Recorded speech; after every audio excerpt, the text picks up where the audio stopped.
What's up, Trevor might be watching? My name's Justine, and today's video is going to be another kind of deep one. It's always hard talking about real shit on camera because stupid little motherfucker. I'm trying to be more authentic. Now that I've had my channel for almost a year now, there's something that I kind of want to get off my chest, kind of just open up for the very first time about. And I kind of made like a similar video on my channel like a few weeks ago where I was just talking about like my mental health and different things like that. And after I made that video, it made me want to kind of open up more and just be as transparent as possible and just really put it out there. And this video is hard to make, especially because some of the stuff I'm going to talk about I have not even talked about with my friends or like people that are extremely close to me, and I'm just thinking like they're gonna watch this video and be like, how have I been friends with you for like 7 years and I didn't even know this stuff about you? Even though, I mean, you guys already know me, but I kind of want to like let you guys get to know me on a deeper level, which is weird because like I don't even get close to like people in my real life like this. I'm just gonna give you guys the rundown of me. 100% me, put it all out there, take it or leave it. From a young age, my family has been far from perfect, like extremely far from perfect. My parents got divorced when I was extremely young. I was only maybe 1 or 2, I'm not even sure, but I was very young. I wasn't even old enough to like understand what was going on. And I was in my dad's custody because my mom was a drug addict. And I was not allowed to see her for many years in my life. And I grew up with my dad and I didn't really have a mom for a while. I'm just gonna kind of like focus on myself because this is my story and how it affected me. But yes, I did have my brothers and sisters with me, so they've all been through the same things, but you know, they all have their own story. I'm just gonna go by like grades because I don't really remember age that much, but so I would say she was out of my life until maybe around 3rd grade or so. I didn't get to see her. She was in rehab. She was working on herself, and it was really hard growing up like that. Even though it was like a very young age, it was still very like traumatic. You know, when you're only in like kindergarten, 1st and 2nd grade, and you know, things like Mother's Day come around, it's really hard as a kid not to have your mom. Bitch, get it together. It's okay. But then when I was in, I want to say 3rd or 4th grade is when my mom was like sober and she was back in my life. And you know, she finally got her own place. She got a trailer, and me and my siblings went back and forth from my mom's and my dad's house, but we were mainly at my mom's house. So I'd say like I said, 3rd or 4th grade. And I would say from like that time frame up until like 7th grade was some really great years of my life, because kind of was like, even though my parents were divorced, I kind of felt like finally I had like a normal family, even though like they were divorced, but it's like I still saw both my parents, like they were both in my life, and I did consider my family somewhat normal, at least normal than it was before. But then when I was in junior high, my mom relapsed on drugs. During that time frame, it was really hard because she was back on drugs and I was so young. I was only like maybe like 12, and at that age you don't really know a lot about life or the world or things. From the time I was like 12 up until like a year after I graduated high school, so until I was like 18, from that time frame my mom was on drugs and was pretty much out of my life. She was a part of it here and there sometimes, but it was never really consistent.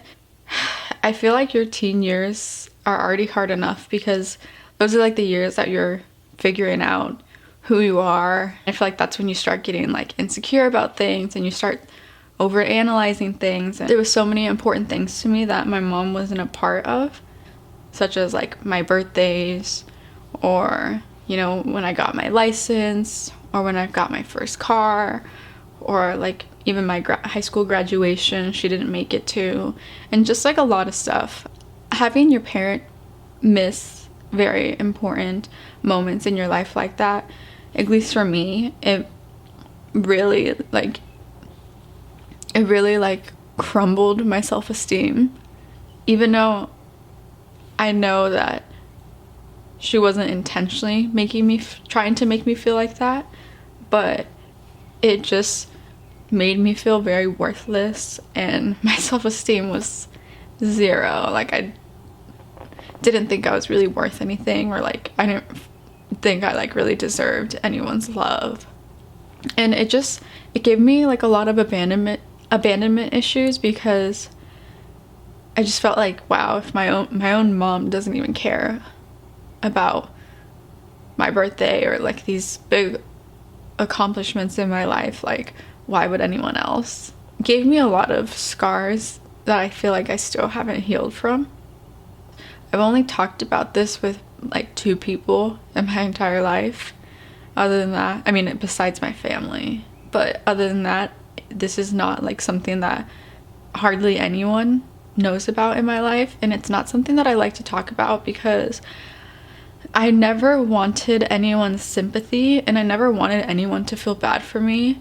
And kind of on top of that as well, I was also ashamed, and I felt like if people knew this about me or knew this about my life, that they would think less of me. So I am 20 now, and my mom got sober when I was 18 or 19, so she's been sober for over a year now. She's coming up on her 2 years, which is very amazing. And within this last 2 years, we've rekindled and gotten close. So no one bashed my mom, because like I don't really care about anyone's opinion on the situation.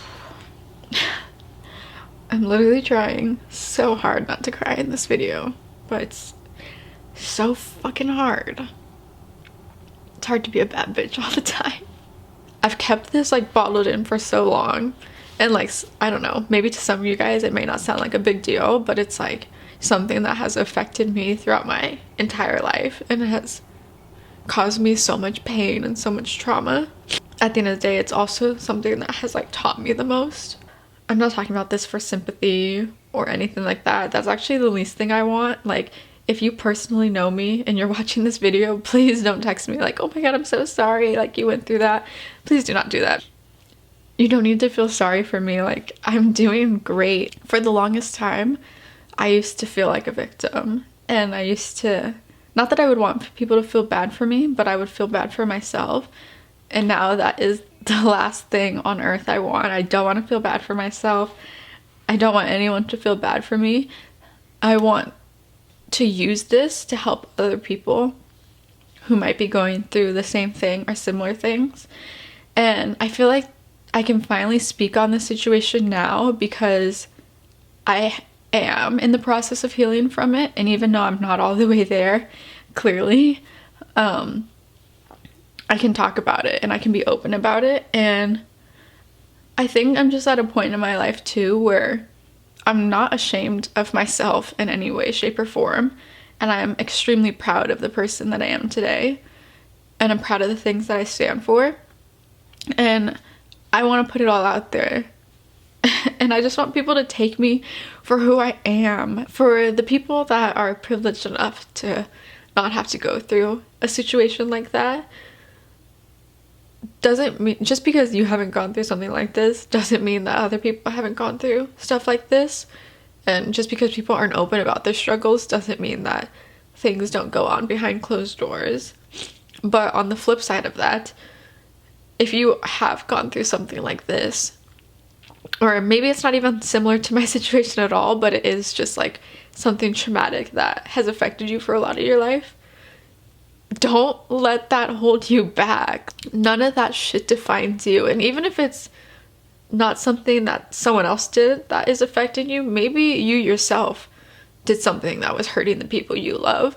Do not let that define you, because it doesn't. That stuff is to be ashamed of.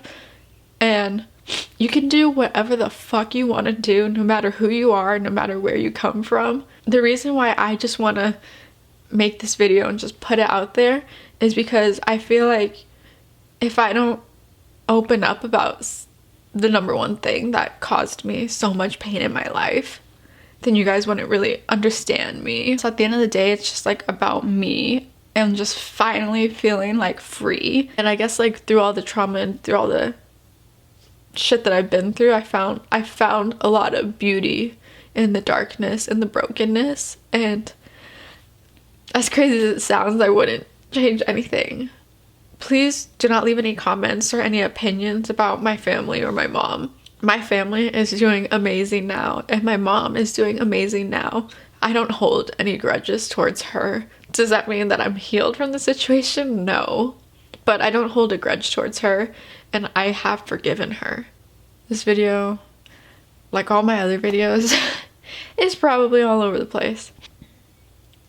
I don't give a fuck what anyone has to say about me, because whatever you might have to say about me doesn't compare to how I feel about myself. I am finally happy.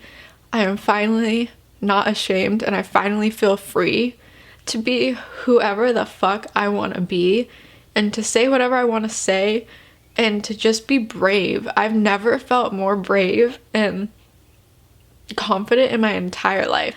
I've always felt like a misfit in my life, and I always felt like that was my downfall, and now I feel like that's the best thing about me. So yeah, I'm a very damaged, weird, strange girl. But that's who I am, and I'm happy with it. If you're watching this and you're like, I don't know what the fuck to take away from this video, I don't know what the message was, the message is to be you, to be brave, and to never let any situation or anything hold you back from being the best person that you can be. Wow, this video has probably been a roller coaster of emotions. So this is me, and I hope you guys can take it for what it is. If you're still watching, wow, thank you for actually caring about what I have to say. Thank you so much for watching. I'll see you on the next one.